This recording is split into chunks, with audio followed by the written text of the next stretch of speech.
سورہ السجدہ تعارف.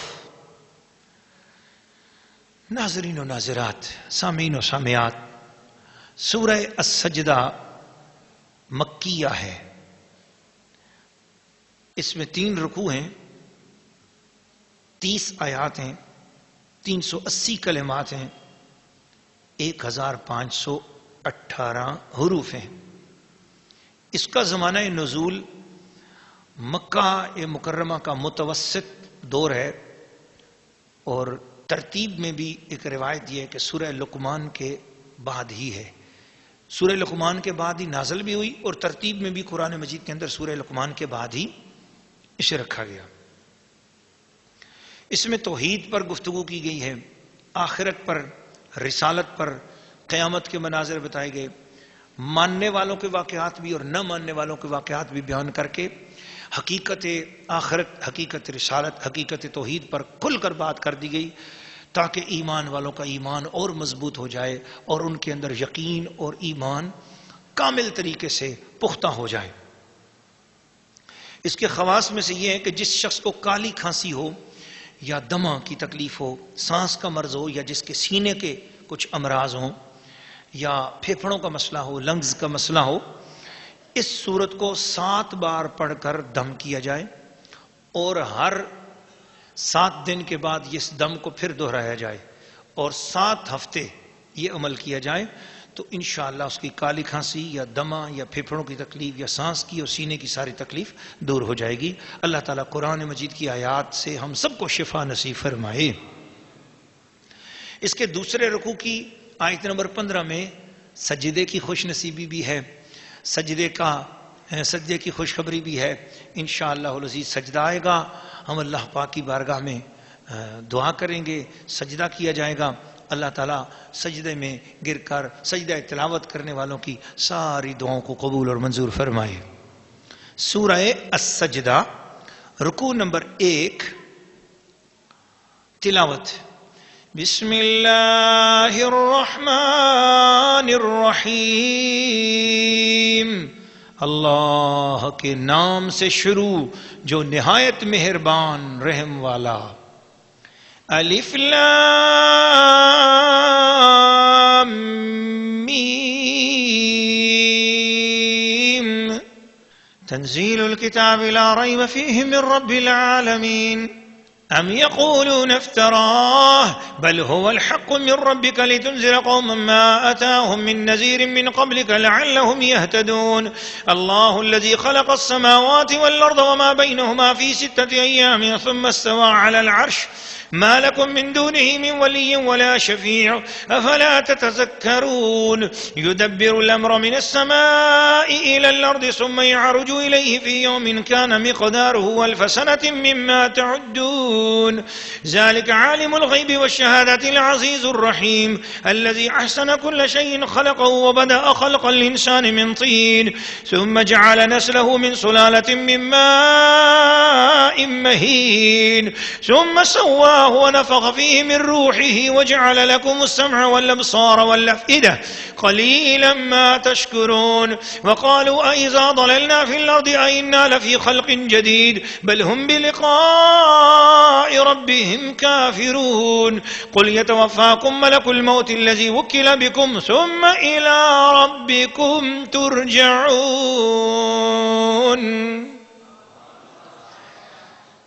سورہ السجدہ رکوع نمبر 1 ترجمہ کنز الایمان. الف لام میم. کتاب کا اتارنا بے شک پروردگار عالم کی طرف سے ہے. کیا کہتے ہیں؟ ان کی بنائی ہوئی ہے، بلکہ وہی حق ہے تمہارے رب کی طرف سے کہ تم ڈراؤ ایسے لوگوں کو جن کے پاس تم سے پہلے کوئی ڈر سنانے والا نہ آیا، اس امید پر کہ وہ راہ پائیں. اللہ ہے جس نے آسمان اور زمین اور جو کچھ ان کے بیچ میں ہے 6 دن میں بنائے، پھر عرش پر استوا فرمایا. اس سے چھوٹ کر یعنی لا تعلق ہو کر تمہارا کوئی حمایتی اور نہ سفارشی، تو کیا تم دھیان نہیں کرتے؟ کام کی تدبیر فرماتا ہے آسمان سے زمین تک، پھر اسی کی طرف رجوع کرے گا اس دن کے جس کی مقدار 1000 برس ہے تمہاری گنتی میں. یہ ہے ہر نہاں اور عیاں کا جاننے والا، عزت و رحمت والا، وہ جس نے جو چیز بنائی خوب بنائی، اور پیدائش انسان کی ابتدا مٹی سے فرمائی، پھر اس کی نسل رکھی ایک بے قدر پانی کے خلاصہ سے، پھر اسے ٹھیک کیا اور اس میں اپنی طرف سے روح پھونکی، اور تمہیں کان اور آنکھیں اور دل عطا فرمائے، کیا ہی تھوڑا حق مانتے ہو؟ اور بولے کیا جب ہم مٹی میں مل جائیں گے کیا پھر نئے بنیں گے؟ بلکہ وہ اپنے رب کے حضور حاضری سے منکر ہیں۔ تم فرماؤ تمہیں وفات دیتا ہے موت کا فرشتہ جو تم پر مقرر ہے، پھر اپنے رب کی طرف واپس جاؤ گے۔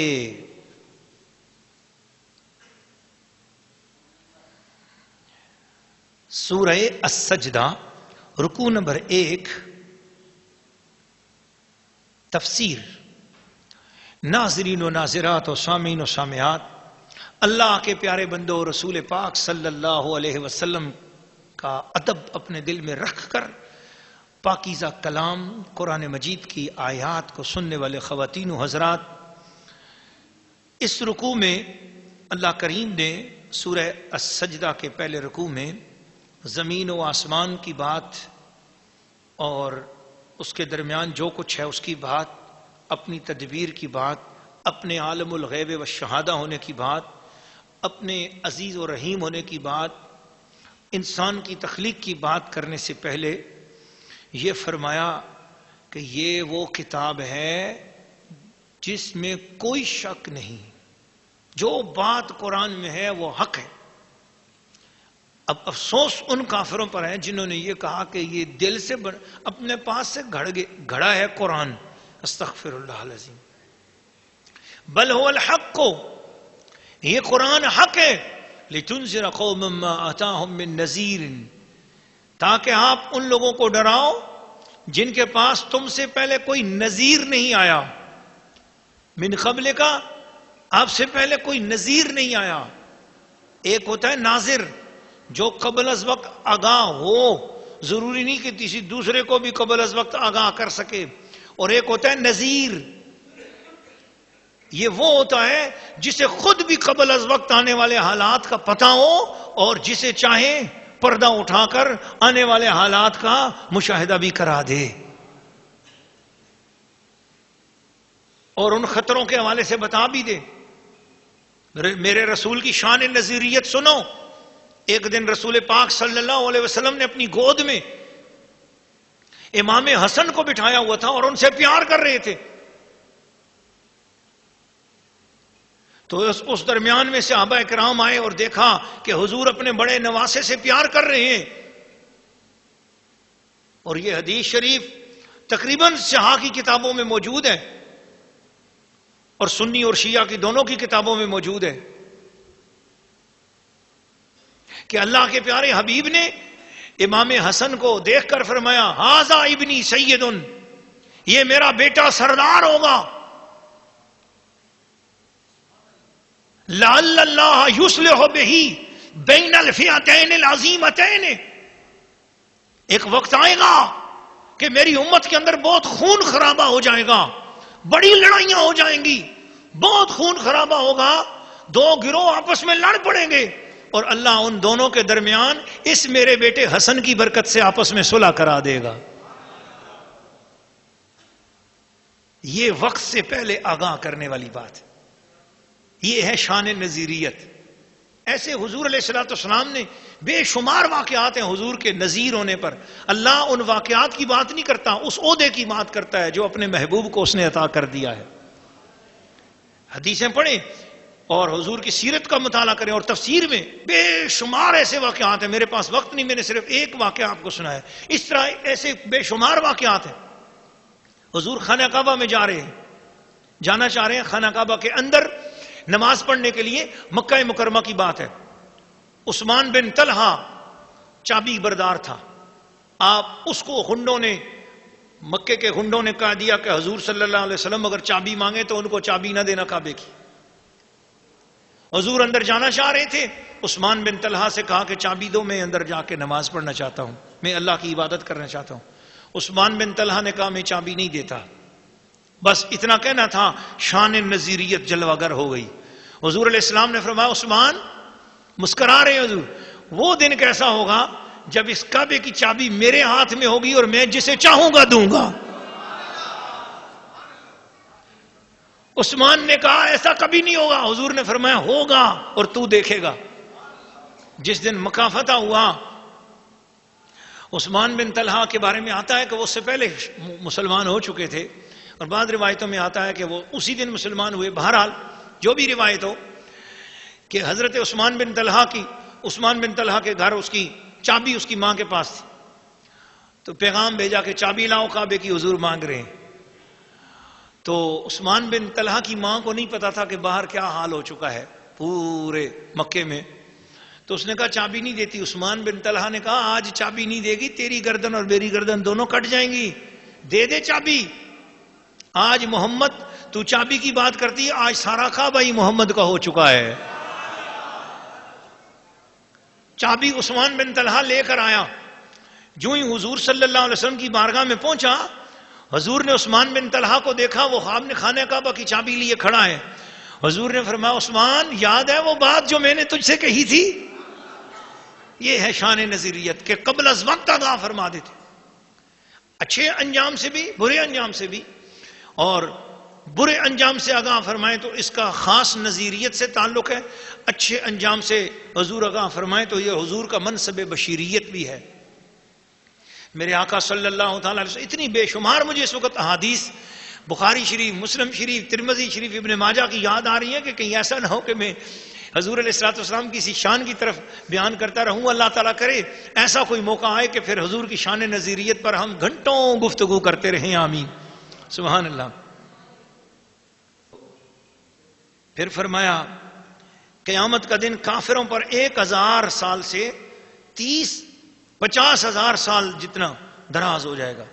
قرآن پاک کی دوسری آیت میں بھی آتا ہے کہ قیامت کا دن ایک جگہ پر فرمایا 1000 سال جتنا یہ دنیا میں جتنی دن ہمارے 1000 سال گزرتے ہیں، کافر کے لیے قیامت کا دن اتنا لمبا ہو جائے گا، اور بعد کافروں کے لیے تو اس سے بھی زیادہ لمبا 50,000 سال ایک کافروں کے لیے ہوگا۔ ایمان والوں کے لیے کتنا دن ہوگا؟ پوری قیامت کتنی دیر میں گزرے گی؟ حدیث شریف رسول پاک صلی اللہ علیہ وسلم نے ارشاد فرمایا ایمان والوں کے لیے قیامت کا سارا وقت اتنی دیر میں گزرے گا جتنی دیر میں وہ اپنی نماز ادا کرتا تھا۔ ایک نماز کا وقت جتنی دیر میں، اور بعض روایتوں میں آتا ہے کم سے کم نماز کا وقت، اور بتاتے ہیں کم سے کم نماز کا وقت جو ہے نا وہ عصر اور مغرب کے درمیان کا ہے۔ اس لیے کہا عصر کی نماز کا خاص خیال رکھو، یہ نماز قضا نہ ہو، تاکہ قیامت والے دن تمہیں زیادہ دیر دھوپ میں نہ رہنا پڑے، تم ادھر نمازیں پابندی سے ادا کرتے رہو، ادھر بس جو ہی وہاں پر پہنچے حکم ہوگا آگے چلتے جاؤ، آگے چلتے جاؤ۔ اللہ اپنے حبیب کے صدقے ہم سب کے لیے قیامت کا دن آسان فرما دے۔ حضور کے وسیلے سے اللہ پاک ہمیں قیامت کے فتنوں سے بچائے، قیامت کی سختی سے اللہ تعالی ہم سب کو بچائے۔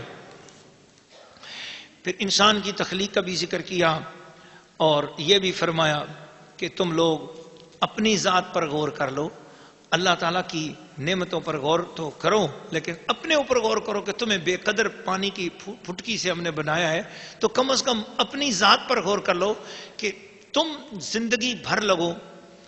تو یہ بھی ایک اللہ پاک کی عظیم قدرت ہے نا، زندگی بھر 2 کام کوئی مائی کا لال نہیں کر سکا آج تک، نہ کوئی کر سکتا ہے قیامت تک۔ کیا؟